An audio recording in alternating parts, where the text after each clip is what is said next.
principal, e a gente vai pontuando, dando links com livros, séries, filmes e piadas, às vezes. Piada da quinta Humor série. de quinta série. Pra dar uma descontraída quando o assunto fica muito tenso. Exato. Né? Qual é o assunto de hoje? Então, Vilela, segunda-feira começou a circular no noticiário que um dos senadores mais poderosos do planeta Terra, um senador que às vezes estava até mais no exterior do que nos Estados Unidos, o cara vivia lá em Kiev, lá na Ucrânia, o cara tá sempre no Oriente Médio, o pessoal chamava ele de o Falcão das Guerras, que é o Lindsey Graham. Tá. Lindsey Graham é o cara que fomentava as guerras, inclusive ele falava coisas até bem pesadas. Por exemplo, ele chegou a dizer o seguinte: essa guerra na Ucrânia está sendo muito boa porque nós estamos investindo dinheiro para matar russo. Então está sendo ótimo o investimento. O cara falava isso, imagina o ódio que os russos tinham dele, né?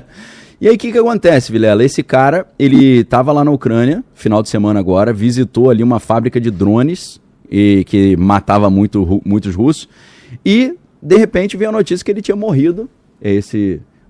Aqui acho que pra gente o rostinho ficou meio prejudicado, mas pra galera tá redondinho, né? Então, vem a notícia: Lindsey Graham morre de um problema de saúde repentino e fatal. Aí os caras, morreu de quê, pô? Como assim? Aí estão falando que é doença coronariana e tal. Só que aí, Vilela, começaram algumas especulações, porque perguntaram pro Donald Trump. O Trump era muito próximo desse cara. Você ficou sabendo aí da causa da morte do Lindsey Graham? Porque logo depois que ele morreu, o FBI estava na casa dele. Você falou, não é qualquer senador que morre, só porque ele morreu, o FBI está lá. Perguntaram para ele no noticiário ontem, falaram: Trump, você acha que você está a par, você sabe o que houve? Aí ele falou: os médicos me falaram que uma parte do corpo dele explodiu. Cara. Você fala, pô, porque coração, o que tem a ver, rapaz? Só se for o coração, né? Mas o resto... O que a galera começou a teorizar, Vilela, aqui é especulação pura. Ele estava na fábrica de drones, e essa fábrica de drones, depois que ele saiu de lá, foi atacada. Então algumas pessoas estão especulando, depois dessa fala do Trump, e por causa da linha do tempo dos eventos, que a fábrica foi atingida enquanto ele estava lá ainda. Então ele teria sido ferido e foi levado para os Estados Unidos. E aí faleceu nos Estados Unidos. Mas aí a pergunta é: mas por que a mídia e o governo americano e o exército americano não assumiriam isso? Porque seria uma causa de guerra.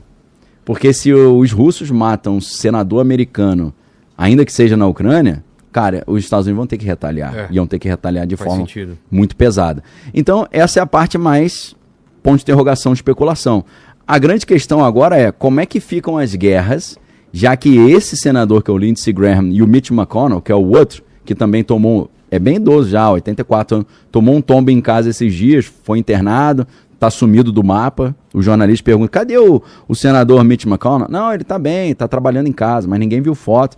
Então, assim, dois senadores que são os maiores fomentadores de guerra e, obviamente, vinculados com o lobby do complexo industrial militar, os dois, em intervalo de 15 dias, um morre e o outro fica sumido do mapa. Porque dá a impressão pra gente que acompanha...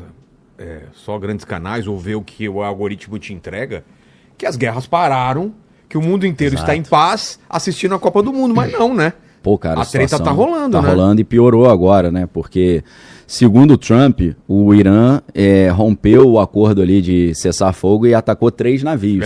E aí os Estados Unidos retaliaram, começou esse negócio de fechar o Estreito de Hormuz novamente. E agora o Trump tá falando que ele vai atacar as usinas de dessalinização, as usinas hidrelétricas não, as usinas de eletricidade. E o risco também é que caiu míssil perto de usina nuclear já, que é a usina de Bushehr. Então o negócio está muito estranho, está muito quente lá nos Estados Unidos. E Israel como está nessa parada? Então, Israel... Está quieto. Mais ou menos, né? Porque Israel, quando o Donald Trump fez aquele acordo ali de cessar fogo, Israel não gostou. Por que Israel não gostou? Porque o serviço não foi concluído. Qual que era o serviço completo? Recuperar ou acabar com o urânio enriquecido. Porque eles têm urânio enriquecido a 60%. Ou seja, dá para criar bomba atômica. Depois começa de novo o projeto da bomba atômica. Não, mas o que aconteceu? O urânio, até para proteger de ataques israelenses e norte-americanos, o urânio fica embaixo de montanhas, que os americanos fizeram? Explodiram essas montanhas. É. Jogaram mísseis onde... Ele perfura e estoura lá embaixo. Aquele B2, né? O Stealth, ele conseguiu fazer essas bombas, né? Tem até um gráfico desse míssil que ele... Bunker Buster, né? É o Bunker Buster. Não é Hulk Buster, não. Hulk Buster é outra coisa. Inclusive, você viu o trailer novo do Homem-Aranha lá? Não vi. Tô por fora dessa parte mais nerd. O novo trailer mostra o Peter Parker com uma luva, meio Hulk Buster lutando com o Hulk, né? Ah, é? É. Pô, essa eu quero ver. Não sei se vai ser interessante, né? Você gosta dos filmes desses últimos do Homem-Aranha? Gostei. Não é o meu personagem preferido, Sim, é outra parada, mas eu gosto. Não, tranquilo. Então, Vilela, o que aconteceu? Segundo os relatos que a gente recebe, o urânio está enterrado embaixo dos escombros. Então, o urânio precisa ser retirado de lá. A Rússia até se ofereceu para retirar esse urânio, os americanos não concordaram, porque qual é o receio de Israel? Que esse urânio seja recuperado, mesmo embaixo dos escombros, e seja usado para fazer uma bomba atômica contra Israel. Então, Israel está muito preocupado ainda, um nível de tensão ainda muito grande, porque essa questão não foi solucionada ainda. E agora já estão até falando que o Trump vai ter que partir para ataque por terra, ele vai ter que entrar com soldados lá, porque Boots on the ground. Boots on the ground, que é o cenário mais complicado, né? Porque a geografia iraniana é bem complexa. Como a própria topografia iraniana faz do país quase que uma fortaleza natural, né? É muito complicado você acessar aquilo ali. A gente até já mostrou esse mapa, depois mais pra frente o Bigoda pode mostrar que ele é cercado por uma cadeia de montanhas que...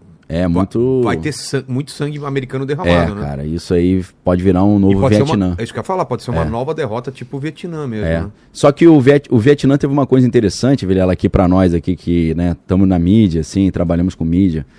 O Vietnã foi a primeira guerra televisionada, né? E isso gerou uma resistência por parte da população americana muito grande, porque o cara viu o filho dele tomando míssil na cabeça. Nas outras guerras, o pessoal via no cinema uma versão editada do exército americano falando, estamos ganhando! Dramatizar, cheia de romance. E até a notícia chegar, imagina, o gap, né, entre Segunda Guerra Mundial, anos 40... para Guerra do Vietnã, que é 60, 70, já a televisão já mostrava. Aí tinha aquelas coisas terríveis do Agente Laranja, né, as crianças, né, queimadas, né, correndo, então aquelas imagens chocaram muito. Agora você imagina uma guerra, que é mais ou menos... né? Napalm. Imagina uma guerra transmitida em tempo real, né, cara, com internet ali, né, é complicado. Celular... No caso até do ataque do Hamas, os caras com câmera corporal transmitindo ao vivo no Facebook. Pô, surreal. Né? Foi surreal. Eu não sei nem se aquilo ali os favoreceu ou atrapalhou, né? Porque gerou um ódio internacional contra os caras, né? Eu acho que foi em termos de propaganda, porque independente do cara ser um extremista islâmico, o cara manja de propaganda. Ele sabe fazer a coisa do jeito que seja benéfico a ele. Não foi nem um pouco benéfico, né? Mas aquilo era uma propaganda interna, né? Era mais pra eles do que pro mundo, né? Mas teve esse efeito contrário mesmo. Porque eu acho, na verdade, que eles caíram numa grande arapuca também, né? Eles quem? O Hamas, né? Porque os caras falaram, vamos fazer um monte de maldade e atrocidade aqui. O que aconteceu com eles? Os caras nivelaram. Aniquilados. Né? A Gaza foi aniquilada, tá uma coisa horrorosa, né? Então, assim, acho que foi um tiro no pé querer fazer um absurdo, uma idiotice daquela. E aí, Vilela, tem algumas outras coisas que, somadas a esse renascimento do problema no Estreito de Hormuz, que envolve toda a energia, petróleo, gás e por aí vai. Agora, o que acontece? A Ucrânia atacou com muita eficiência várias refinarias russas. Pois é, cara. A União Soviética está sofrendo umas perdas... Não, que já... a União Soviética, a Rússia... Os caras vão sacanear a gente, total, falar que a gente é velho. Os caras estão passando perrengue. Até a distribuição de diesel vai diminuir para o mundo para eles usarem para eles, né? É isso que é preocupante, cara. Porque o diesel aqui já tá caro, né? Vai subir mais. Teu carro é diesel também, né? O meu também. Então... Mas você pegou um elétrico. Peguei um elétrico aí, já sabendo... Eu olhando, né, o horizonte... Vou fazer isso. Pegar um carrinho híbrido ou um elétrico também para ter essa opção. Cara, eu peguei um 100% elétrico porque a autonomia é maior, né? Verdade. Autonomia maior 500 quilômetros? Cara, o meu bate uns 300, mais ou menos. É que nem Que nem o que Bate eu uns tinha 300, também. não é tão violentão, não. Tem uns, cara, que... mas são híbridos, chega até 1.000 quilômetros, mas aí é Pô, cara, combinado, né? É, combinado. Aí já é Aí interessante sim, né? também. E hoje tem muito mais posto com recarga elétrica, né? As máquinas são mais potentes, Dá pra né? você levar uma dentro do seu carro também pra quebrar o galho? Dá pra levar. Você Eu liga em arrumei uma qualquer dessa tomada, aí. Né? Eu tenho uma dessa também. Isso é bom, né? Pra não ficar Vou na mão. botar lá na casa do meu sogro lá, né? Vou carregar lá na Vai casa. lá, pega a energia do cara. Tô brincando, abração pro meu sogro e pra minha sogra aí, valeu. Então, Vilela, olhando já, o que eu pensei, cara? Se começar esse negócio de diesel ficar muito caro, tudo vai ficar mais caro, porque o Brasil, ao contrário dos Estados Unidos, a gente tem a matriz de transporte toda rodoviária. E aí é diesel 24 horas por dia, 80% depende do diesel. Chegar comida na tua casa, provavelmente foi trazido por um caminhão, né? Porque em algum ponto. Tem um pessoal que olha assim e fala, não tô nem aí, meu carro é etanol, meu carro é flex. Você fala, irmão, o caminhão que leva comida pro supermercado é diesel, né? A usina que produz energia, muitas vezes ela usa diesel também. Então a energia fica mais cara. E você voltou dos Estados Unidos agora, né, Vilela? Eu tava fazendo live sobre isso com meus alunos lá, e os alunos falaram assim, mas Daniel, o Brasil tem um impacto grande, mas pô, tô há 20 anos fora do Brasil, eu moro nos Estados Unidos. Aqui no Brasil, como que é o impacto? Eu falei, cara, é um pouco diferente. Lá os caras estão chiando, hein? Estive lá nos Estados Unidos. A galera tá reclamando do galão? O galão tá muito caro. Mas quando eles tinham, é muito menos do que a gente tem aqui, não, né? Se fosse o proporcional daqui, os caras tinham feito uma revolução já, né? Total. Uma segunda... que os caras pagavam muito barato. E era muito merreca, né? Eu não sei se tá... Acho que teve lugar que chegou a $6 o galão, né? Porque lá não é litro, é galão, né? É diferente. Mas o que eu falei, isso é interessante pra galera que mora fora ou que tá olhando pra fora. Os Estados Unidos, eles têm muitos dutos que transportam. Cara, quando o Vilela estava na escola, era Império Babilônico. Bloqueia esse cara aqui, cara. Vou bloquear ele aqui. Desculpa. Falou errado, que era austro-húngaro. Né? Império turco-otomano, né? Pô, Babilônia não. Aí é brincadeira. Aí é da época do teu pai, né? E teu pai gostou pra caramba da viagem, né? Ficou amarradão, né? A gente fala disso, cara. Show. Ficou felizão. Show de bola. É histórico, né? Assistir uma Copa do Mundo, né? Então, Vilela, os Estados Unidos têm algumas vantagens com relação ao Brasil. Primeiro, eles são autossuficientes de petróleo. O Trump deu uma volta por cima lá, do que o Biden tinha atrapalhado tudo quanto é tipo de exploração de gás e petróleo. O Trump já liberou logo tudo, então os Estados Unidos nunca produziram tanto petróleo, sem falar agora com acesso ao mercado venezuelano, que é a maior reserva do mundo, facilita pra caramba. Os Estados Unidos têm muitas vias hidrográficas, pelos rios. Verdade. Eles exploram muito. Escoa muito pelo rio. Eles têm muitos dutos, né, que transportam os combustíveis, e eles têm, claro, trem. Tem muito trem lá, né? Então lá o impacto é menor por causa dessas características. Verdade. Aqui o impacto é maior, porque a gente tem petróleo pra caramba, mas não refina, né? Isso é um problema gravíssimo, né? Então, se a gente olha a associação desse renovo aí do conflito no Oriente Médio, lá no Estreito de Hormuz, por onde passa 20% a 25% do petróleo global. E essa questão da Rússia, por quê, Vilela? O que a Rússia fez, né? A Rússia teve um prejuízo enorme nas suas refinarias, que foram destruídas por drones ucranianos, e aí eles tiveram uma queda por volta de 20% na produção de diesel.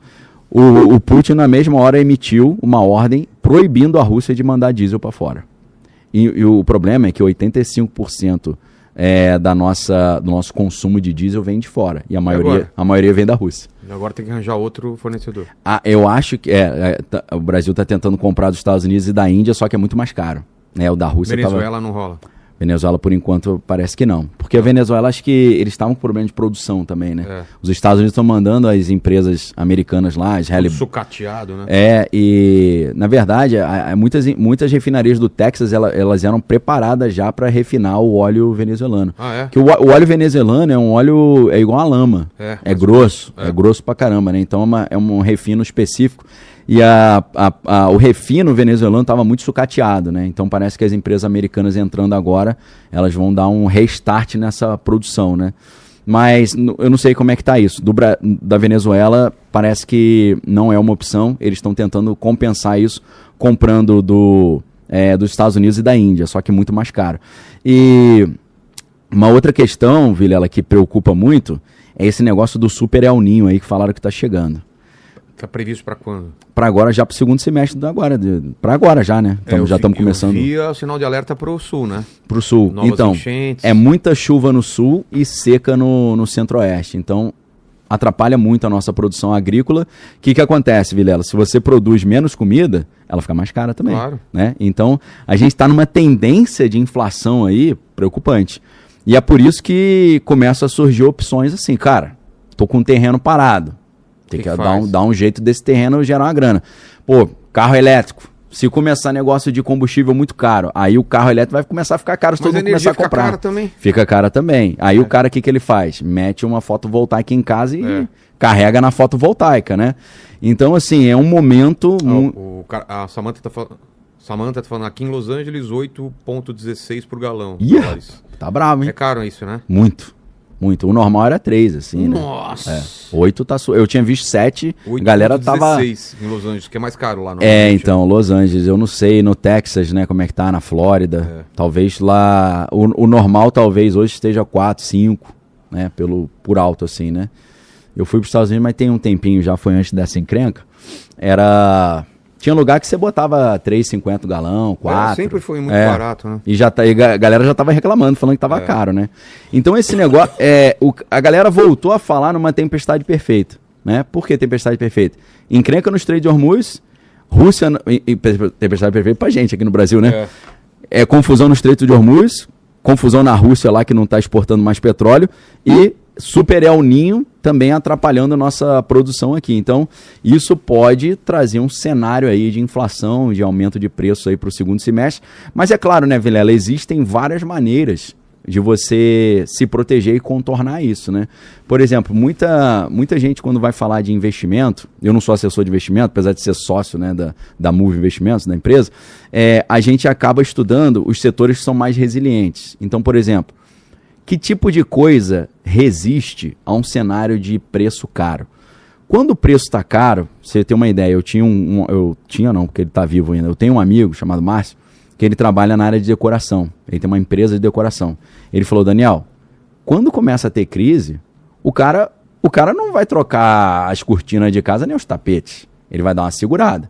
Então existem setores que são altamente impactados com um cenário de inflação mais alto e tem setores que são mais resilientes. Por exemplo, o cara pode estar gastando muito mais e ter que tirar o filho da aula de inglês, a filha da aula de balé, mas ele vai ter que continuar pagando a conta de luz de casa. Então, existem setores que eles são mais resilientes nesse cenário. O cara vai ter que continuar pagando conta em banco. Então, o setor bancário, o setor elétrico, as seguradoras. Então, bancos, setor elétrico, seguradoras e telecomunicação também, né, Vila? Porque o cara tem que ter internet em casa para trabalhar, né? Hoje em dia, ninguém faz nada sem internet. Então, assim, o que eu estou falando para a galera é não só a gente mostrar o problema, estou apontando algumas oportunidades também de coisas que se valorizam nesse sentido. Quer ver outra coisa, Vilela, que é muito interessante num cenário como esse, para a galera ficar de olho? É uma produção local para servir ao público local. Porque, imagina, coisa que depende do frete muito distante, ela tende a ser muito impactada por essa alta do preço do diesel. Então, os locais terem uma rede de distribuição, produção e distribuição mais perto. Porque tudo que precisa deslocar muito longe, fica mais caro. Então, o cara que é malandro, o que ele pensa? Poxa, vou pegar aqui a região de Campinas, por exemplo. Vou começar a produzir comida aqui do lado da cidade para oferecer para a própria cidade. Eu vou ter um preço mais competitivo do que o cara que tem que trazer de longe. Mais competitivo. Às vezes o preço nem é, meu Deus, tão competitivo, mas você tem aquele senso de comunidade. Pô, tô ajudando a comunidade local, tem menos agrotóxico, não é uma coisa, não tô comprando de alguém que eu nunca vi e tal. Então são coisas interessantes. Eu tô numa fase, Vilela, que eu tô querendo colocar oportunidade e esperança no coração da galera. Não só mostrar problema, mas mostrar as grandes oportunidades, né? Porque eu aprendi muitos anos atrás o seguinte, né? Quem resolve o problema de alguém tem a oportunidade de ganhar uma grana. Sim. Se você resolve o problema de um país inteiro, tu vai ganhar grana pra caramba. Então, quando surgem problemas, isso é desagradável, mas abre possibilidade para você, analisando o cenário, oferecer a solução. Então, existem muitas soluções interessantes para um cenário como esse. E numa época também que a gente vai ter disputa aí no dia 4 de outubro, é importante a gente olhar, seria muito legal a galera começar a botar na roda da conversa, ter uma matriz ferroviária no Brasil, a gente começar a ter trem, né, explorar toda a nossa estrutura de cabotagem, de navegação hidrográfica. Então, isso são temas interessantes também que a gente poderia estar levantando. A gente valorizar a nossa refinaria, a gente valorizar o biodiesel, né, o biogás. Cara, tem tantas oportunidades. Só de turismo, quanto a gente podia ganhar e não ganha, né?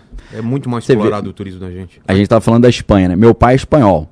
Meu pai fala, cara, a Espanha é um país mínimo perto do Brasil. E ganha muito mais dinheiro com o turismo que a gente. Mas muito mais.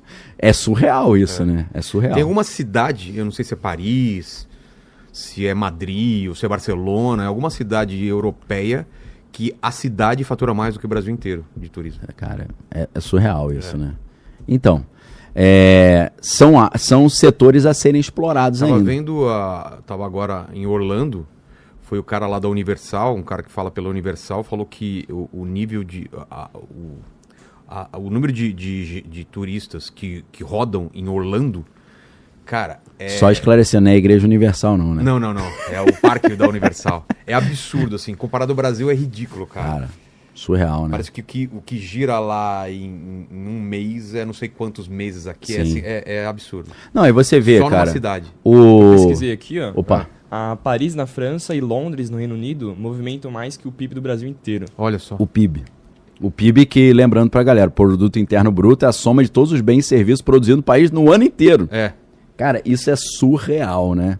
De turismo, né? Turismo, é o tamanho do E o Brasil não tem capacidade para turismo? Caramba. Tem Pantanal, Floresta Meu Amazônica, Deus. Rio de Janeiro, tem o Sul, tem o Nordeste, cara. Pô, cara, a gente pode não ter uma arquitetura parisiense, mas a beleza natural Não, a gente imbatível, ganha de 10 a 0, imbatível. né? É, complicado.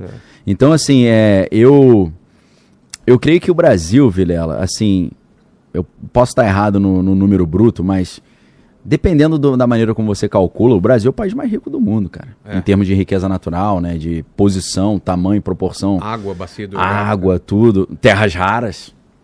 Então, tem mais essa ainda. Se a gente pensa em termos geopolíticos, assim, existe também um benefício muito grande de fazer o Brasil viver aquela ideia de, pô, o Brasil é um lixo, né? Bostil, Claro. os caras falam. Porque eles chegam aqui e levam tudo de graça, que a gente fala, o Brasil é um país amaldiçoado, o povo é nojento, não vale Fadado nada. a ser pequeno. Então, eu acho que isso só beneficia aqueles que sugam os nossos recursos, né?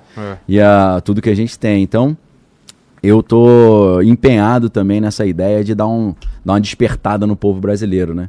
Porque a gente pode viver, sim, um cenário muito melhor do que a gente está vivendo, eu creio. Não só entendendo o jogo e conhecendo como é que a gente tem de potencial, mas até através da oração mesmo, Vilela. Eu tô num negócio de oração, de orar e tal, convocando a galera a orar, para que, pô, eu comecei a ver muita notícia negativa, por exemplo... Mas vamos falar de uma coisa que talvez algumas pessoas torçam o nariz, mas quem não acredita veja isso como alguma curiosidade ou alguma coisa engraçada. Tá.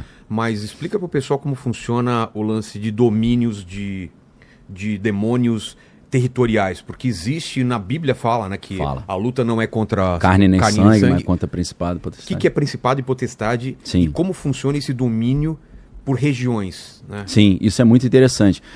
Eu acho um caminho legal pra gente trazer um pouco mais pra nossa realidade, a gente perguntar o seguinte, cara, o Brasil tem até onde eu sei, 80% de pessoas que se consideram cristãs.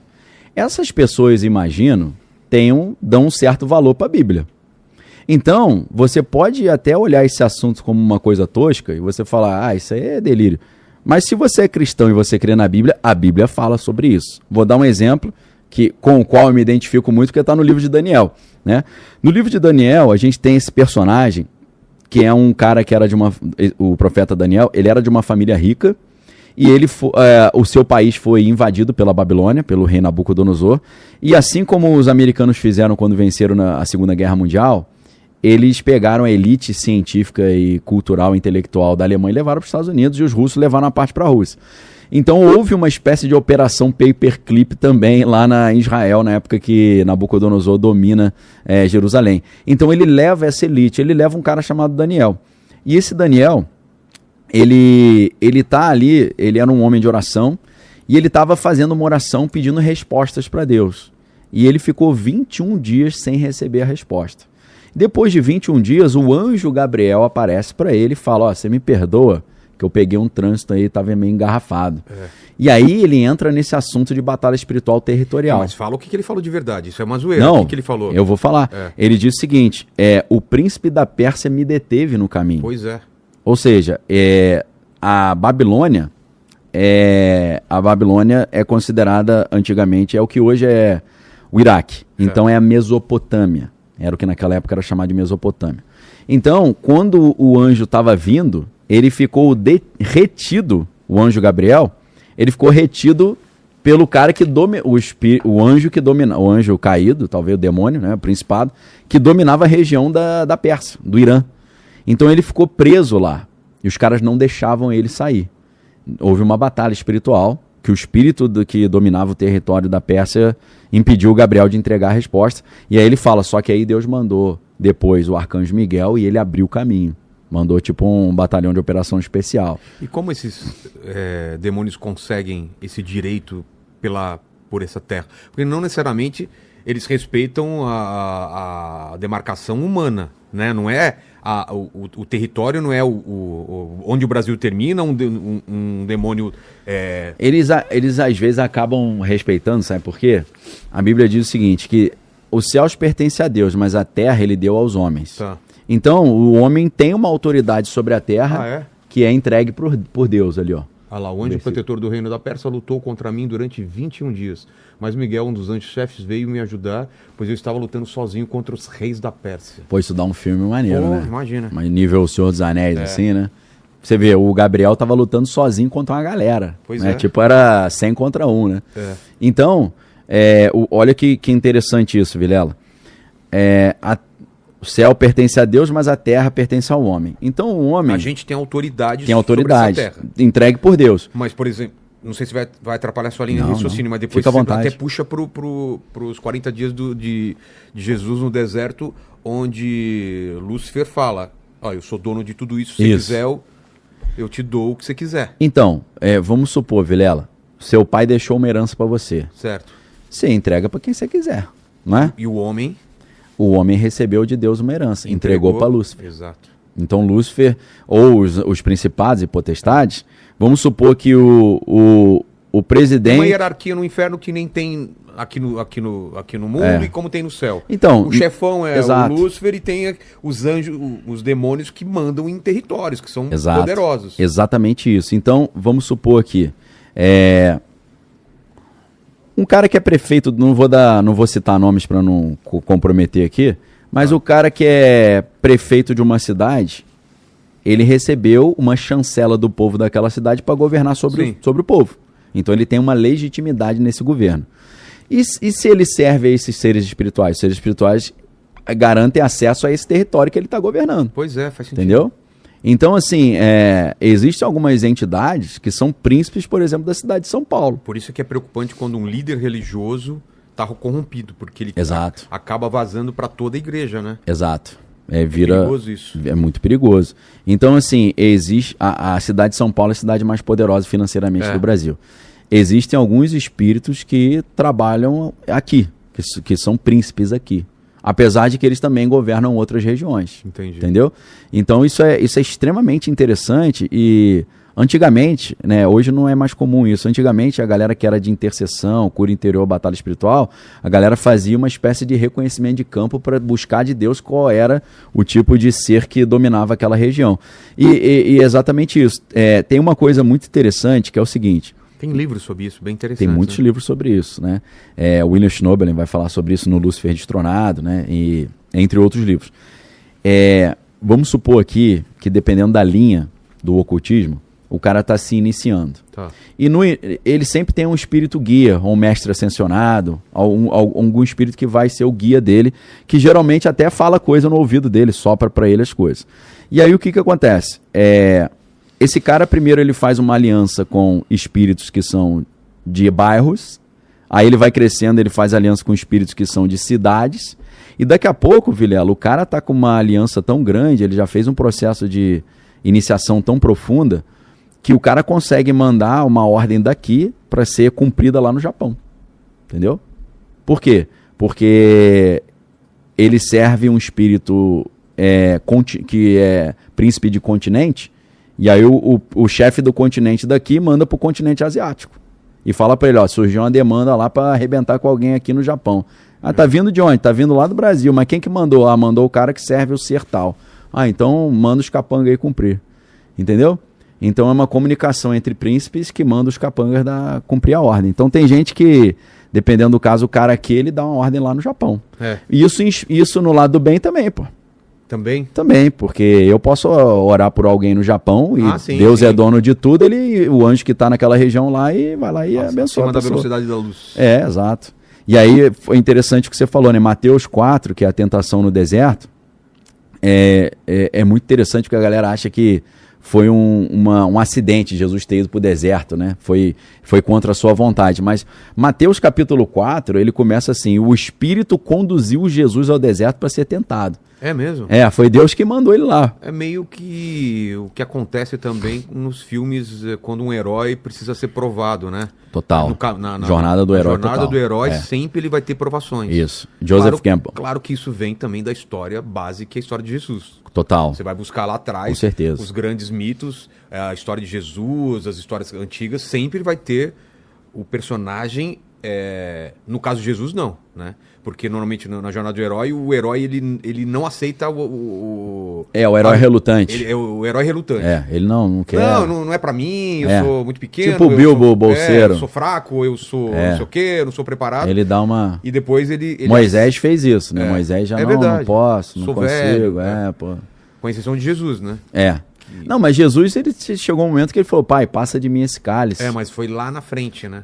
Já foi mais na frente, não foi no início. Mas ele teve aquele momento ali do... Mas isso foi para o quê? Para fortalecer o Espírito de Jesus? A tentação no deserto? Para ele sentir mais o humano como sente as tentações? Qual foi o motivo? Eu acho que, primeiro ponto, tudo que Jesus faz tem um aspecto pedagógico, né? Então, pra gente. Ele está querendo deixar um ensinamento. E ele deixa um ensinamento muito poderoso ali, que é vencer as tentações através da Bíblia. Né? Porque a primeira tentação no deserto, está lá no capítulo 4 de Mateus, Jesus está jejuando há 40 dias já, sem comer há 40 dias, e Satanás fala, por que você não transforma essas pedras em pães? E Jesus fala, está escrito, nem só de pão vive o homem, mas de toda a palavra que sai da boca de Deus. Então Jesus usa uma expressão que está escrito e usa a Bíblia para contrapor as tentações do inimigo.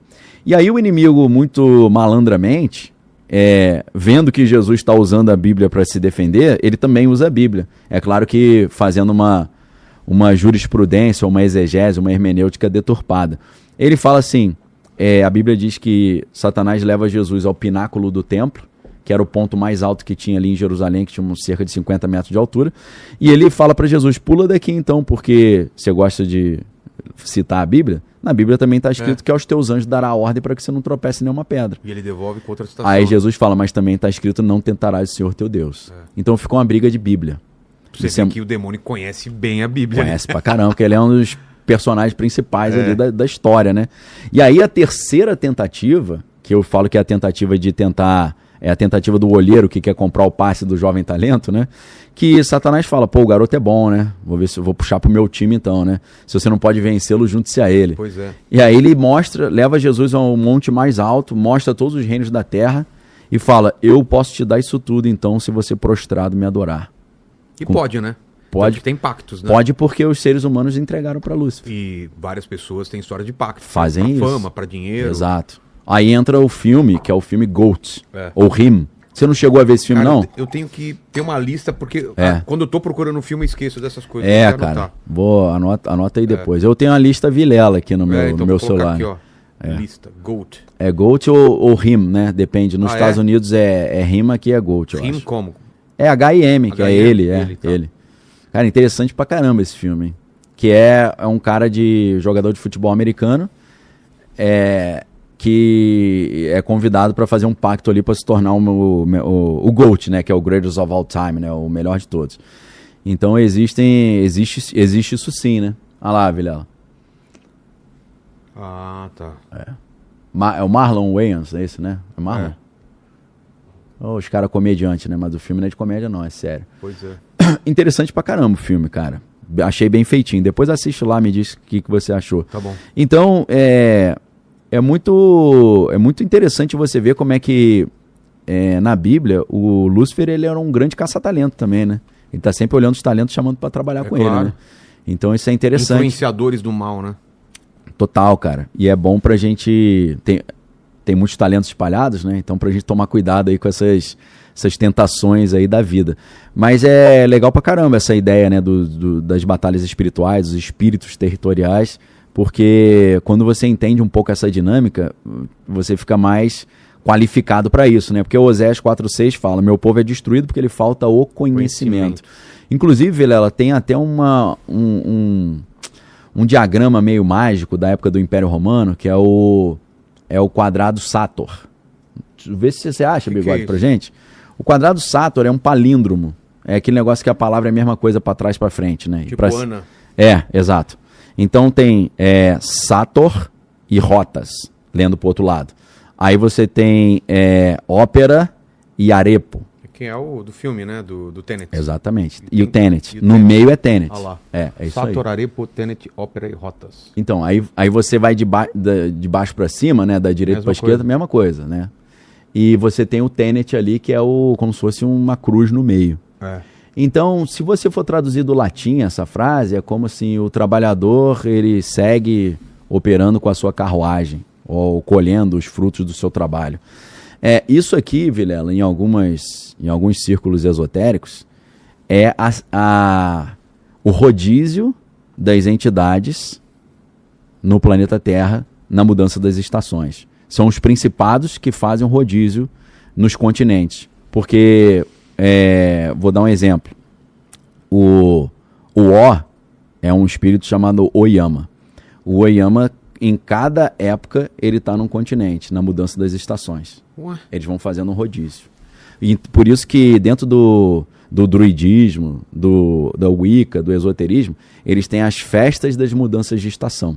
São festas em que eles estão se despedindo dos principados que estão indo para outra região e dando boas-vindas para os principados que estão chegando. É por isso que desde o mundo antigo as festas de mudança de estação são sempre importantes, né? Exato. E são 4 festas, né? Porque são 4 estações. Então você tem essas 4 festas anuais e mais. Solstício. Você tem, além do solstício e do equinócio, são dias específicos, né? Que é o dia onde dia mais longo, a noite mais longa e o dia mais longo. Existe também as mudanças das estações, né? Primavera, outono, inverno e verão. E então são 4 festas, mas tem a quinta festa. A quinta festa é pro chefe, né? Pro Lúcifer, que é dia 31 de outubro.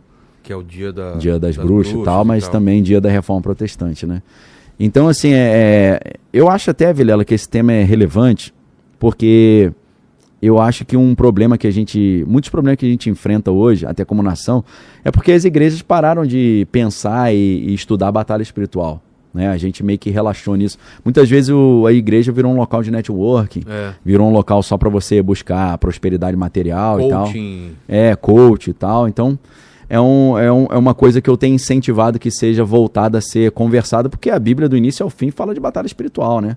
A gente vê que no Antigo Testamento Davi tocava harpa para afugentar o demônio que estava em Saul. Né, a gente vê no Novo Testamento, né, Jesus expulsando demônios e tal. Paulo fala muito sobre o final dos tempos, a era do anticristo. Vai falar que é a era do grande engano, em que Satanás vai fazer sinais, prodígios e maravilhas de mentira. Então, isso é muito legal, Vilela, que eu não vejo muitas pessoas associando isso. É você fazer uma associação entre a geopolítica e a teologia, e você pegar o livro do Apocalipse, comparar com o que está acontecendo hoje e ver que está se cumprindo. Né? Porque o nível de tensões globais que o livro do Apocalipse aponta é mais ou menos o que a gente está vendo hoje. E com a tecnologia que existe hoje, é possível que um cenário caótico, como a gente lê no Apocalipse, aconteça. Porque hoje existe tecnologia como das bombas de hidrogênio que faz você rachar a terra no meio.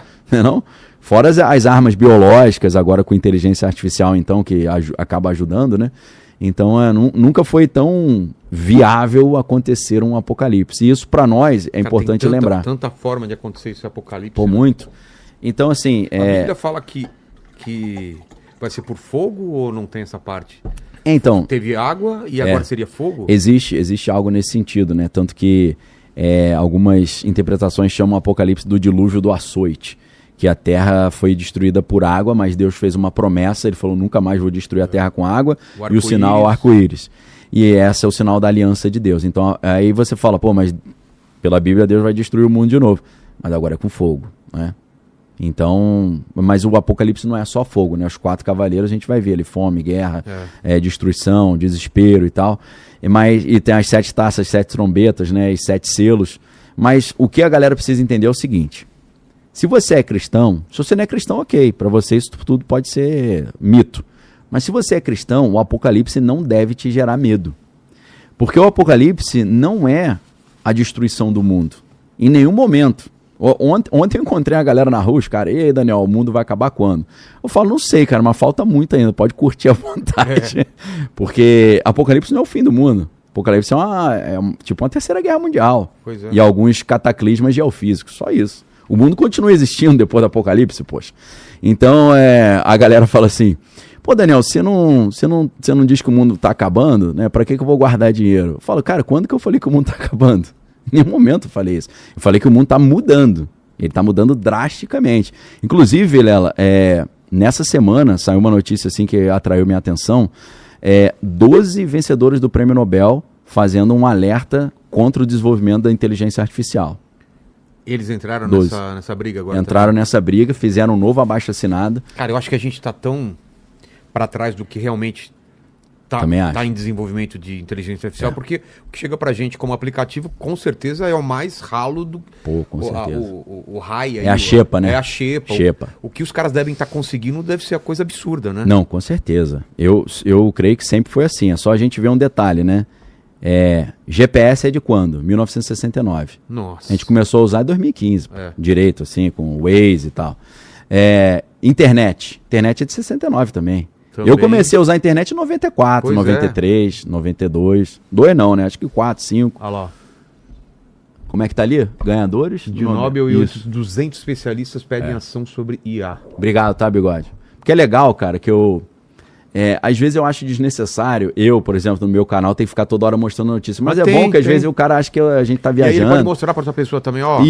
Isso é interessante, porque muita gente fala assim também comigo. Poxa, Daniel, eu comento as coisas que você fala e a galera me tira de maluco. Eu falo, cara, pega as notícias que eu cito e mostra. Porque eu não tô mostrando notícia de site de conspiração. Né? É mainstream, é CNN, New York Times e por aí vai. Tem algum detalhe ali, Bigode, que você quer ressaltar? Essa parte aqui, ó. Que os ganhadores, né, eram das próprias equipes de pesquisadores da OpenAI, né?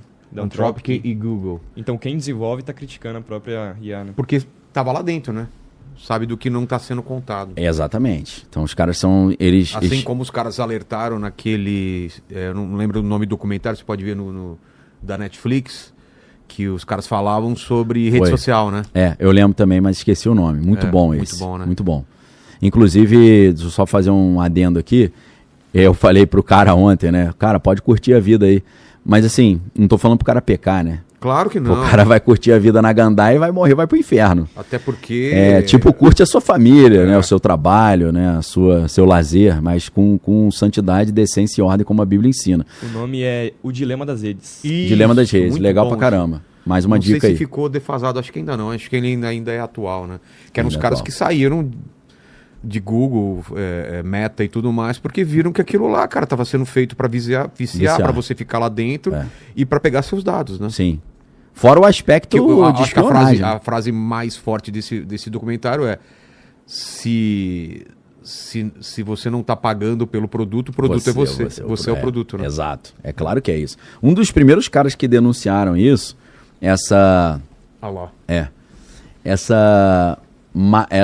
esse aspecto maquiavélico do algoritmo, foi o Jaron Lanier, né? Jaron Lanier.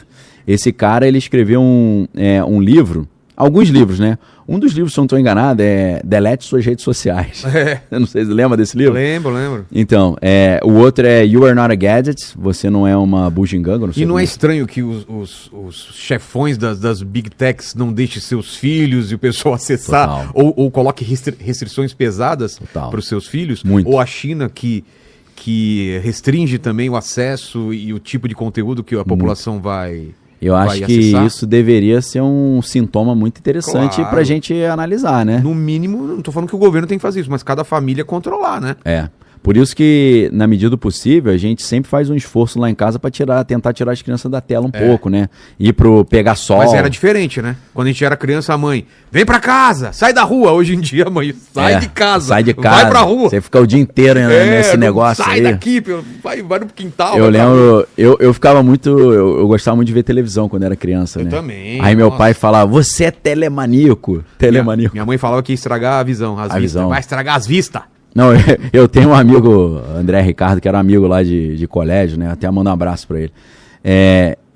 A gente sempre, às vezes, falava histórias do Chaves, né? Aí ele falava, cara, eu nunca assisti Chaves. Aí a gente falava, por quê? Minha mãe falava que quem assistia Chaves virava burro. Eu ficava com medo, não assistia. Então, tem algumas coisas realmente, né, que são sintomas interessantes. Eu já vi o Steve Jobs, né, que foi o cofundador da Apple, junto com outro Steve, né, que é o Wozniak. Ele falava que ele deixava os filhos usarem celular e iPad, né, computador, 1 hora por dia para fazer trabalho de casa e trabalho da escola e da faculdade. E só a partir dos 14 anos de idade. Cara, uma frase como essa deveria ser instaurar não apenas estudos sobre os perigos desse negócio, mas deveria instaurar até uma certa investigaçãozinha em cima dos efeitos do equipamento, né? Porque o próprio criador fala isso, né? Imagina, Vilela, eu tenho uma empresa de fitoterápico. Aí eu chego pra você aí, Vilela, eu não tomo essas paradas não. Você vai falar, pô... Mas né? Não, era pra gerar um certo pânico, né? Total. Fala, pô, irmão, vou te falar um negócio. Tu é mau caráter pra caramba, se você tá vendendo isso, você não consome. Então, realmente. Agora, Vilela, tem uma conversa muito legal, se você quiser, só pra gente dar uma pinçada. As origens militares das redes sociais, ou as origens militares do Facebook. Esse é um artigo. O Facebook e as redes sociais surgem junto com toda a guerra ao terror, o aparato de espionagem total, que era um projeto que era da CIA. Então, vamos lá. A gente assistiu o filme Facebook, vai ter um filme novo agora que vai mostrar outro lado da criação do Facebook. Isso é interessante. O que a gente aprendeu lá no filme, o que entendeu, é que aquilo nasceu por causa de... Porque a maioria das coisas que acontecem no mundo é o homem tentando pegar a mulher. O cara tava na faculdade, era nerd, não pegava ninguém. Não era popular. Não era popular. Aí falou, putz, e se a gente... E era um problema que todo mundo queria saber. Será que essa menina ou esse cara, ele tá namorando, não tá? Quem tá livre? Cruzar os dados. Que nem aquele... Não sei se você chegou da sua época, é da minha. A Leia nem sabe o que é isso, o Bigoda também não. Mas quem vai ficar com quem? Deve saber. Tinha umas festinhas que você ficava com adesivo vermelho ou verde. Lembra disso?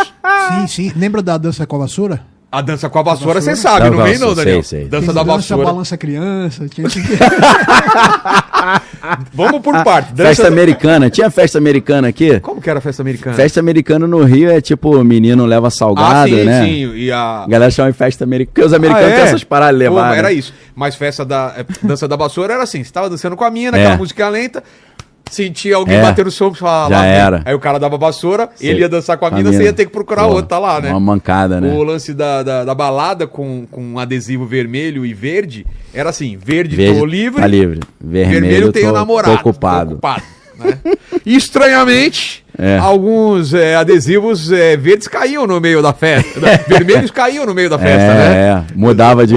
É igual na churrascaria, né? Que você tá no verde, muda pro vermelho. Aí você bota no vermelho e fala, não, tô satisfeito. De repente você vê uma picanha passando, você fala, peraí, volta aí. A menina tava com os dois lá, ela tava com o vermelho, mas dependendo, ela falou, opa, deixa eu colocar o verde aqui, ó. Aproveitar, nunca, né? A relação custo-benefício, né? Pois é. Pô, faz parte. Mas por que a gente tá falando disso agora? Não, do início das redes sociais. Verdade. O filme, você acha que os caras querem pegar mulher. Foi isso. Aí ele cria isso daí, no começo, dentro da faculdade, pra saber quem tá namorando, pra colocar lá no perfil. Tô namorando, tô solteiro, casado, essas coisas. Então... E não é só isso. Não. Ainda que tenha sido essa motivação inicial... O governo viu isso. Rapidamente chegam os patrocinadores, os investidores. Quem vai colocar grana pesada mesmo. Exato. Esses investidores não estão olhando o potencial de namoro nem reprodução da espécie humana. Eles estão olhando o potencial de espionagem. Né, e de formação de perfil.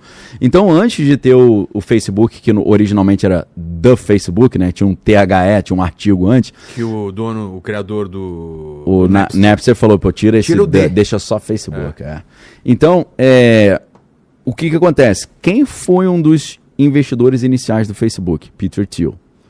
E o Peter Thiel, ele tá vindo de onde? Na época ele tinha o quê? Ele tá vindo do PayPal. Tá. Só que o PayPal ele tinha um sistema de cibersegurança tão poderoso que atraiu a atenção da CIA.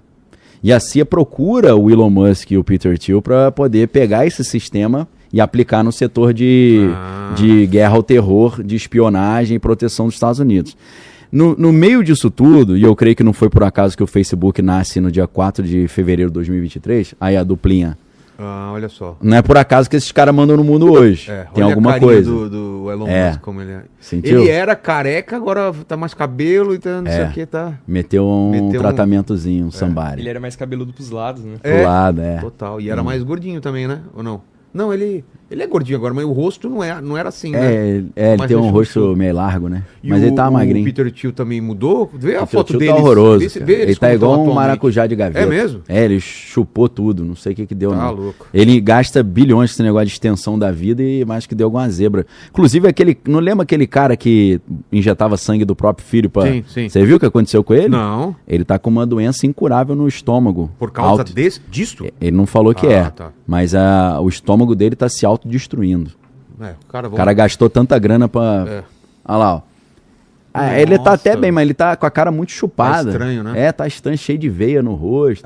Ele deu uma minguada, não sei o que foi, não. Monjaro na veia, né? Tomando todo dia monjaro. Então, Vilela, esses caras tomam muito hormônio também, né? Muita testosterona. Não, e cara muito rico vai fazer muita coisa alternativa que ainda não foi testado, porque tem acesso a dinheiro, os caras bem venderam pra ele. Vira meio cobaia dos negócios, né? Então, depois a gente volta na rede social, mas é interessante também que o Peter Diamandis, que é um dos caras que criou a Universidade da Singularidade, o Peter Diamandis, cara, ele teve uma conversa com o Elon Musk muito interessante agora, deve ter um mês passado, que ele falou assim, cara, a gente está tão perto de solucionar a questão do envelhecimento e daqui a pouco da morte. Todo mundo falando sobre isso. Ele falou, eles pararam assim a entrevista e o cara mandou essa, dica para todos vocês. Não morra de bobeira nos próximos anos. Porque tá muito perto. Segura um pouquinho. Eu penso isso também, que a nossa geração aí pode ser salva no longo, assim. É tipo assim, na hora que você olhar assim, vou dar um pulinho de bungee jump. Não faz. Ou então vou pegar e vou botar 300 no carro. Cara, dá uma segurada. Alivia um pouquinho. Ou então vou me engraçar com a mulher dos outros. Não. Algumas coisas assim, né? Vou dar calote em alguém. Cara, não dê mole de morrer de bobeira. Eles estavam falando. Aí você fala, meu irmão, parada tá ficando séria. Você quer saber uma parada bizarra? Você ficou sabendo o que... Até compartilhei no meu Instagram, não sei se você viu, Lene, também. Um cara foi numa concessionária que era de amigo dele, desceu de moto, tava na moto atrás com um cara... E tinha um cara lá vendo um carro. Você ficou sabendo disso? Ele fez fingiu que era um assalto. O cara desceu, colocou a mão na cintura e falou, perdeu. O cara que tava vendo o carro da polícia já queimou ele. Olha que brincadeira idiota, velho. Então, Peter Diamandis ia falar, irmão, pra que você foi fazer isso? Podia ter esperado 5 aninhos. Puxa, cara, não faz isso não. Então, assim, esses caras